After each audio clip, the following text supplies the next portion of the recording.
What's up, everybody, and welcome back to TarHeelIllustrated.com, or, of course, if you are watching on our fast-growing YouTube channel. I believe we just hit 11.5 thousand subscribers on the YouTube channel, which is awesome to see. I'm THI staff writer Jacob Turner, and joining me, as he always does, for yet another THI podcast, our very own publisher, Andrew Jones. And AJ, this is a fun podcast. I'm really looking forward to doing this, and we're going to be focusing on the positives for UNC football through fall camp so far. Fall camp ends on Sunday. School starts next Monday, and obviously the opener on August 27th in Chapel Hill. We're doing a kind of a worries podcast, for lack of a better word. We'll be rolling out a little bit later this week, so stay tuned for that. We're going to be focusing on the positives throughout fall camp so far, which obviously AJ's been covering very, very thoroughly since it started, a few weeks back. So AJ, before we kind of dive into specific positives on the offense and defense, give me some of just your initial thoughts on covering fall camp, being there, kind of what you've seen so far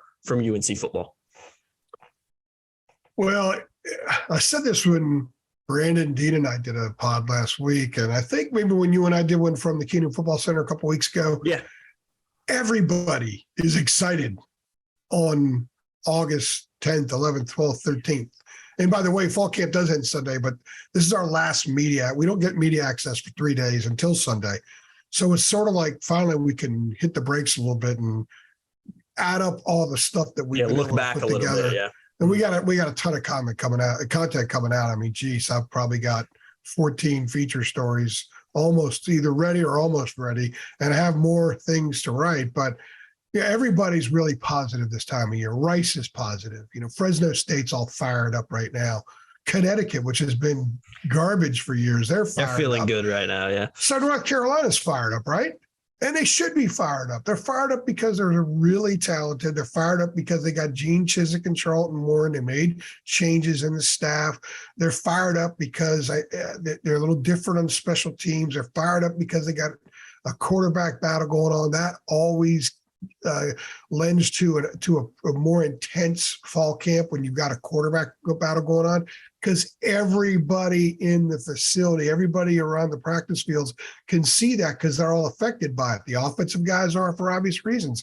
The defensive guys are because they see them. They go against them all the time. So the kids talk about it. We spoke with some of the players out to practice today. John Copenhaver, for example, was like, yeah, we talk about it. We have our, he's like, I'm friends with both guys. And he was asked, was it kind of weird that one of your buddies is going to get the job, the other one's not? It's like, it's high level athletics, man. It's competition. So that's always going to make for a really interesting fall camp. But they got battles going on everywhere, man. Yeah. Running back room, they got 6 dudes vying for 3 spots. Wide receiver, especially with Antoine Green out now, that kind of raised the bar a little bit for some of the guys who were just coming along. They need to speed up a little bit. The tight end room, how they're going to be used more. There are battles going on the offensive line. You got Zach Rice and Spencer Rowland at offensive tackle. On defense, they got a bunch of dudes on the front line. How's that rotation going to play itself out? What happens if either Power Eccles or Cedric Gray go down? Who's going to play behind them? I asked Cedric today about Ra Dilworth and about Sebastian Cheeks, 2 guys. Mac Brown said the other day, they really need to pick it up. What happens to them? What does he think about them? And we got Cedric's video up on our channel, also on our site. You can see what he said, but they both need a little bit of work. And Ra might be a little bit more of a specialist, and Sebastian's still kind of figuring things out. And safety, I think that there's some stuff going on there too, because it's such an important position, especially with they're the guys that see everything. They're the guys that call a lot of stuff, but they were so wildly inconsistent last year. So there are a lot of reasons to embrace the what these guys are saying about what an intense fall camp this is, how exciting it is, how the attitudes are great, because like everybody in the building is pretty much hunting for a job. There are only a few jobs that I think are super solid. I think Des Evans is solid. Noah Taylor's solid. I think Corey Gaynor's solid at center. 2 of those guys just got here from other ACC schools. I think Kamari Morales and Bryson Nesbitt, how they're going to be used, are solid at tight end. Awesome Richards is solid at left tackle. I think Ed Montilus is solid at left guard. Of course, the linebackers, I just mentioned, they're solid corners, at least with Grimes.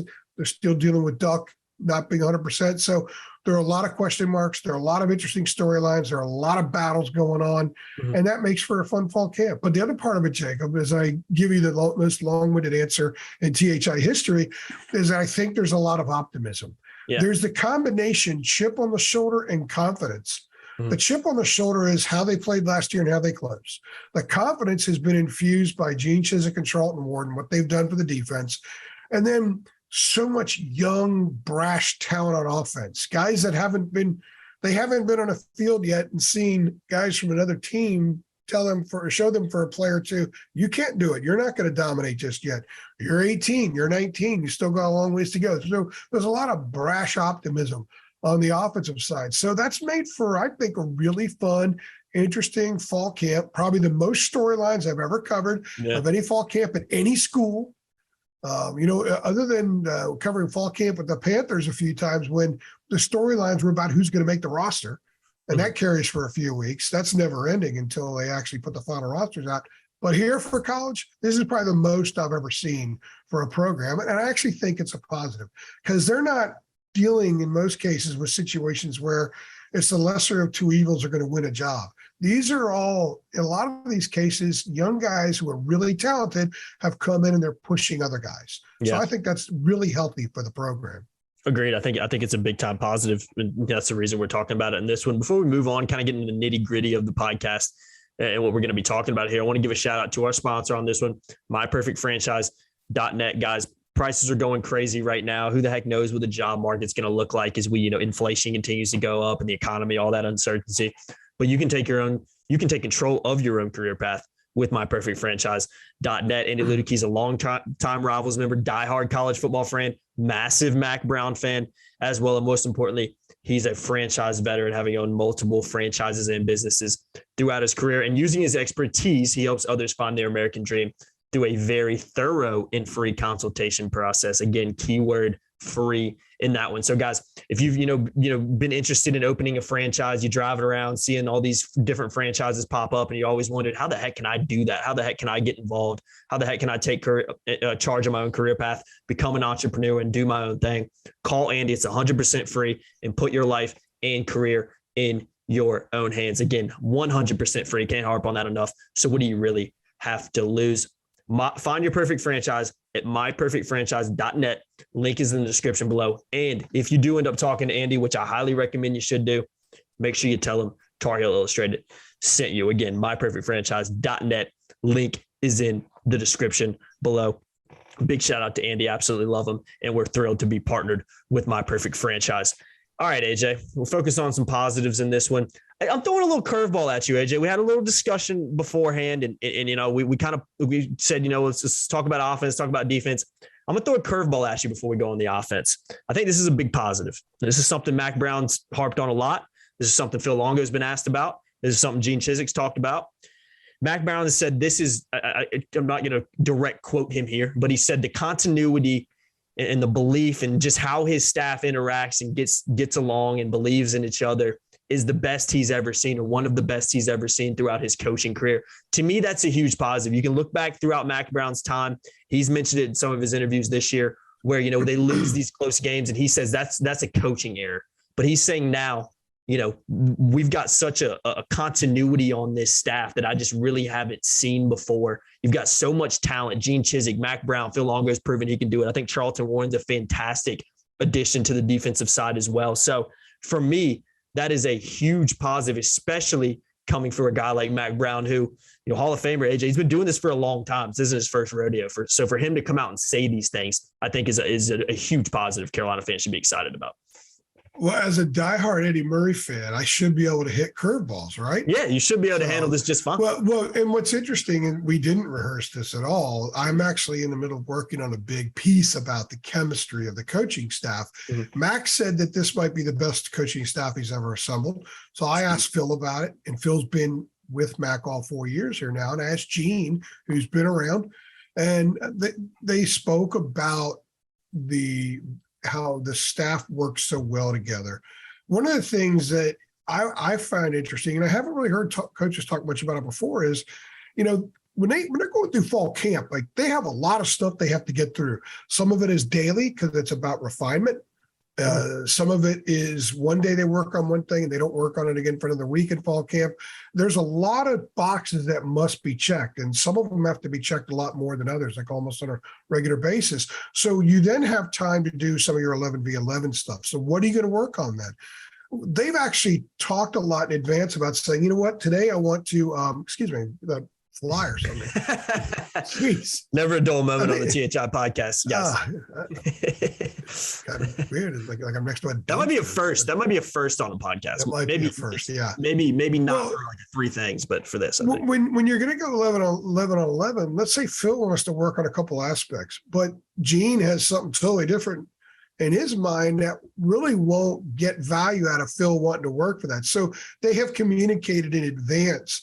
So they get maximum value out of the 11v11 stuff that they have in practice, or when they go scaly or something like the 7-on-7 or other, when they do some of those different things. And so I think that helps. That sort of speeds up. You don't have wasted time. Wasted time, especially when you have limits with how long you can be on the field. That's terrible. That's awful. That's inexcusable too. So that's been there. But also these guys have been with each other for the most part.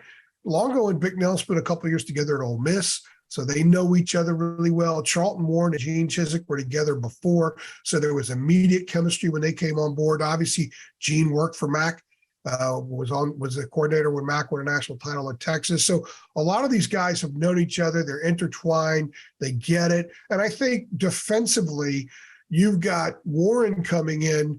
When you're talking about the secondary, meetings in the secondary room, Dre is funny. Dre's a personality. Dre is, a street cred kind of guy. Yeah. Charlton Warren, with his Air Force history, comes in there and he's, pardon the French, he's a hard ass in a good way. So that's a wonderful combination because they don't clash, they mesh. And that's a wonderful thing. So I have heard a lot of things about how this staff is they have great meetings, very productive meetings. They don't have a lot of disagreements. And that's important because they must grow every day.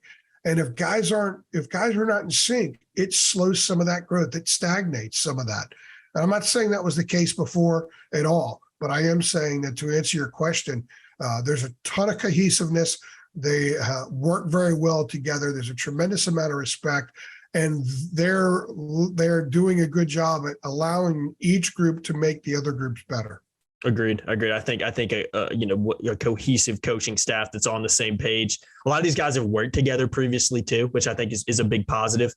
So I even know Jack Bicknell and Phil Longo, they had worked together before at Ole Miss. So that's cool to see. Even, an offensive coordinator and offensive line coach having that experience together. Gene Chizik worked under Mac as well, obviously go back too. So I think a lot of that stuff is a huge, huge positive for the coaches and for the team and the program as a whole.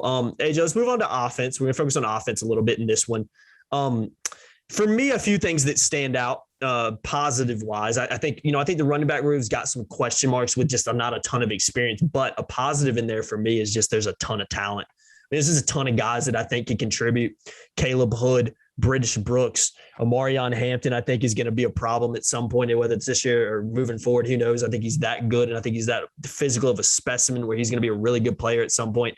George Pettaway, DJ Jones. I mean, that room just continues to go on and on. I know a lot of them aren't super experienced, but the talent in that room to me is a huge positive. Just the sheer amount of numbers in there is a big positive. I think O-line's a positive as well. I know there are some question marks from people and Carolina fans about how good they're going to be, but I think with Corey Gaynor coming in, some of the other transfers that come in, and just the sheer amount of experience that Carolina has down there, they've also got some really young, talented youngsters that maybe haven't played a ton in their career so far at Carolina, but it seems like they've got a room right now that they feel at least good with. And you add some of those key experience pieces, I think that's a big plus as well. And from what I'm hearing about Jack Bicknell, it seems like Mac and the O-line is just absolutely loving what he's been able to do since he came in. So those are a few positives for me on that offensive side. I'll throw the quarterback in there. I know, you never really want to have a quarterback battle. You'd love to have a guy like Sam Howell there every year that's established and proven that he can do it. But I think the positive for the quarterback battle is Drake May and Jacoby Criswell, from what we've heard from players, coaches, staff, whatever it may be, are two super, super talented guys. So I think whatever guy you end up rolling with, I think Carolina's going to be in good hands. And it's also not a process they're rushing, which I think is a big positive too. They're waiting to make a decision when they feel right. And I think they're trying to do it, kind of that week before the season starts on August 27th. So AJ, those are a few positives in my opinion. And what are some positives for you? And I'll start it by asking this question. We talked about this a little bit off camera, something a lot of the coaches have talked about, and some of the players as well. They've scaled back the offense a little bit. I know that can be kind of looked as a positive and kind of a negative, but let me ask you this question. You can kind of throw out some of your positives on offense. In what ways, in your opinion, is scaling back the offense, especially when you look at having a brand new quarterback in there, a positive for this year's team and this year's offense? Well, before directly answering that, I'll say that every position group on offense, with the exception of tight end, we could talk about in this pod and we could talk about in the concerns pod. 100%, 100%. So we're not going to talk about tight ends in the concerns pod Friday because I don't think there really is any reason for concern. The tight end room is in fantastic shape. All three guys can run routes, catch ball. Nesbitt is sensational. Morales is really good. He's underappreciated. Mm-hmm. And I love the way Copenhaver's coming along. And man, he could do a lot of things for you. You're going to see some 3 tight end packages this year. The classic especially stuff, with Nesbitt lined up in slots. So tight ends in really, really good shape. Carolina, a lot of football fans don't think much about tight ends, but the ones that do, especially the older ones that remember the days when tight ends were used a lot, you have that. You have a tight end heavy situation there on offense this year. Very much a positive.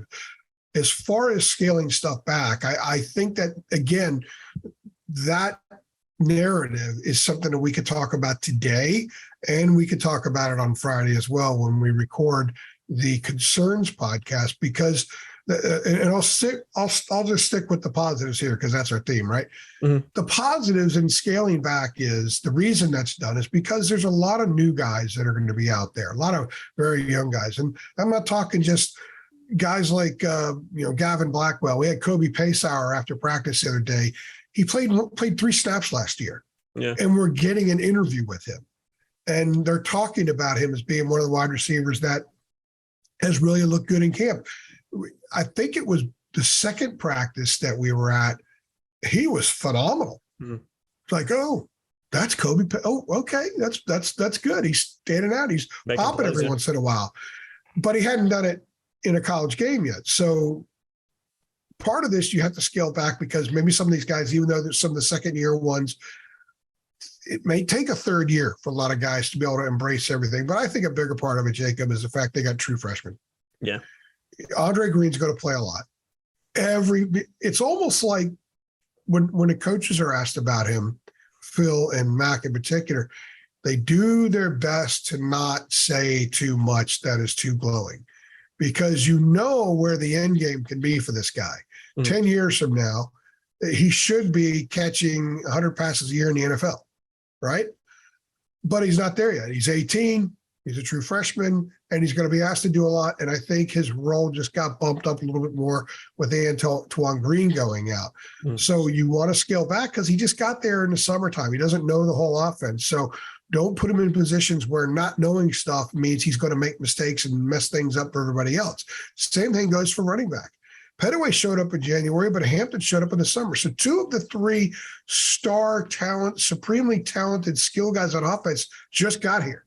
We're recording this on Wednesday. Today was practice number 11. That means that Andre Green and Omarion Hampton have had 11 college football practices. That's it. Already impressive.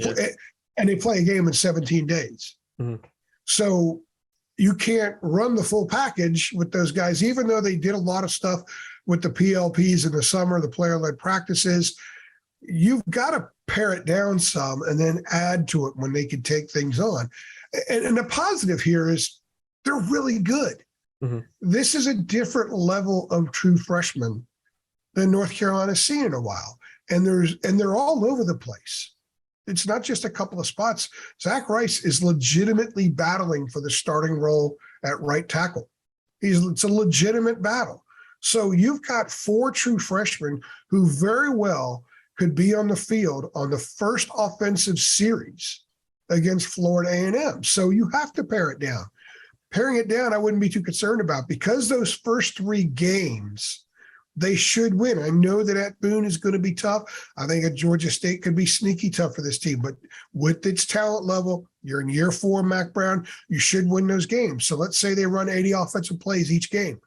That's 240 offensive plays.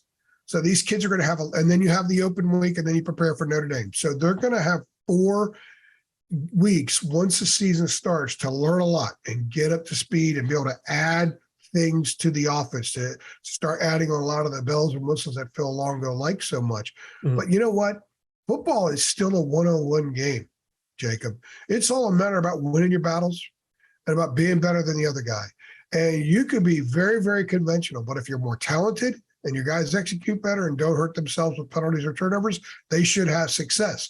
So I wouldn't be worried too much about the scaling down aspect of things because a lot of talent's going to be out there. And just for the record, I'm not saying Hampton and Pettaway are going to start or be 1-2 or anything like that. I just think they're going to play because I've heard coaches talk up true freshmen before, but this is a different level of stuff. Mac's not holding back. I think they're throwing a lot at these kids now because they've got to get them ready fast because they're the most talented ones in the room. So you got to play them. That you don't go out and bring those kids in and say, "Yeah, you got to have to sit it for years because this guy's been around longer," or "We're really hoping this guy can prove that he could stay healthy." It's a business. College football's changed. College athletics have changed. It's a little bit more of a business because dudes are making money now, and I think they're going to be handled a little bit differently now as well. And I think we're seeing that play out in fall camp at North Carolina. And I think it's a positive because you're going to find out what those cats are made of pretty quickly. And if they are as good as their potential says they are, and they speed up that process, that developmental process, man, by the end of October, it could be pretty impressive. Agreed. And they got them for 3 years. They got to stick around for 3 years. There's just a ton of talent. And Mac made a comment about, this 2022 class, just being the real deal and just being like, yeah, these guys are, like you said, even better than we thought they were in a lot of better ways. And I think that's why you're seeing a simplified offense, but that's a positive in a lot of ways because those guys are so good. And another positive that, like you said, throwing a lot at these guys, but from what Mac and what the coaching staff and what a lot of the players are saying, it seems like these young guys have handled it just fine, which I think is a huge positive as well as they look to, build and hopefully get some minutes early on in their career. Let me add to that too. To that. Also the quarterback thing. I mean, these 2 quarterbacks have played the Wofford game and a few snaps here and there, and that's it for the last 3 years.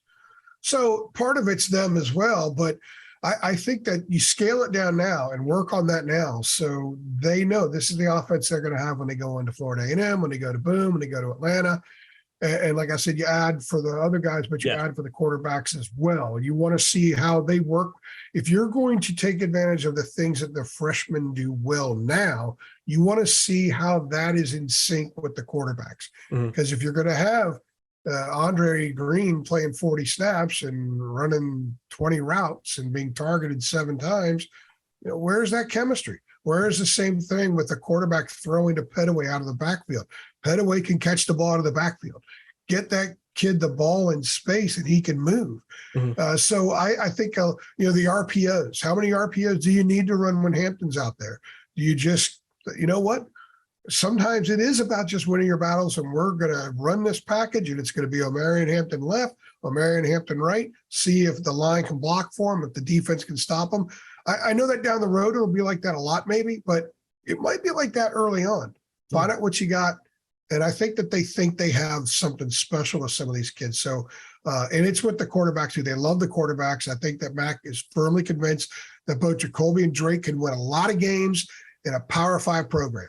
Yeah. And that's what North Carolina is. So they can't make I don't think they can make a bad decision with quarterback. I think either way they go, it's a good decision. It just depends on who's right now. Or do they say, we got a plan down the road. We got to go ahead and run this guy out there since we're running a lot of the other young kids out there. And maybe the program and the offense is further ahead in November by doing it that way. I ultimately think they're going to make a lot of decisions based on that. Yeah, I do. I think so too. We'll switch to the defense before we wrap this one up. I think there's a lot of positives on the defense. I think number one, it starts with Gene Chizik and Charlton Warren. Gene Chizik is proven. He's just a fantastic coach. He's been at Carolina before. He's proven he can turn around a defense at Carolina before. He's familiar with the area, familiar with UNC, familiar with Chapel Hill, familiar with Mac Brown as well. So I think that's the number one positive this year is just having those new faces. And based on what the players and coaches have said, I think those additions have worked out fantastically so far. Number two, loaded up front. I think the defensive line is all airport team, top 5 in the country, all airport. I think they look fantastic on getting off the plane. Now, will they be able to take it onto the field? We'll have to see what happens come August and come September. But based on what we've heard, based on what we've got to see in person, this is a stacked, physically huge and potentially dominant defensive line with a ton of depth. And I think that is a huge positive because football starts in the trenches, especially on the defensive side of the ball.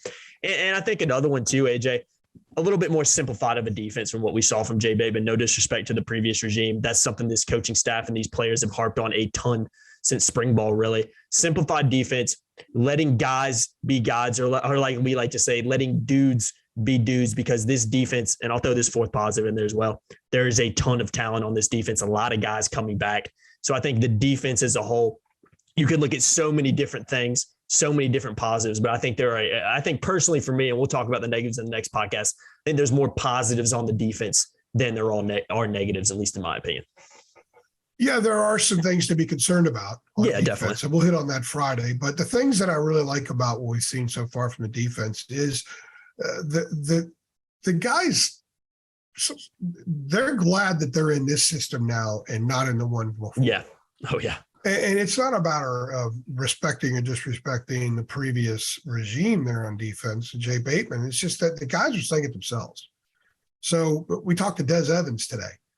And Des, I think, was trying to be really, really, really, PC about that. But he said, look, he was concerned. There were some things he had to deal with, kind of work through when he didn't have a hand on the ground. He was forced to cover running backs 25 yards downfield. He was, in his 2 years as a hybrid guy, he was targeted as a coverage man 7 times and allowed 6 receptions. There's just things that he said wasn't really in his wheelhouse. Now what he's doing is in his wheelhouse. That's the thing about simplification too.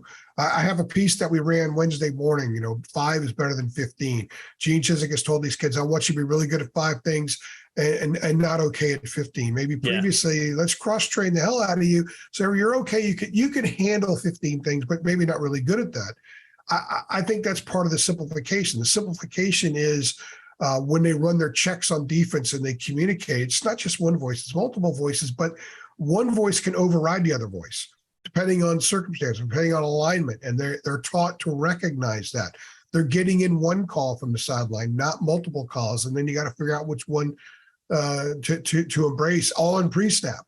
Mm-hmm. Those are a lot of the things that we're talking about. Also with the line, a little bit different from gap control, a little bit more of aggressiveness. They want to establish a pass rush more conventionally from the front 4 instead of trying to throw all kinds of eye candy and trick teams. And, the blitz comes from over here, then over there, and it didn't really work. No, it didn't work the last few years. Mm-hmm. Yeah, just, win your battles. Football 101, yeah. Win your freaking battles, get to the quarterback, make plays, get him to put the ball on the ground, scoop it up, fall on it, get the offense on the field. It's a really simple sport that can be made incredibly difficult too often, in especially at the way the college game has changed so much in the last 10 years.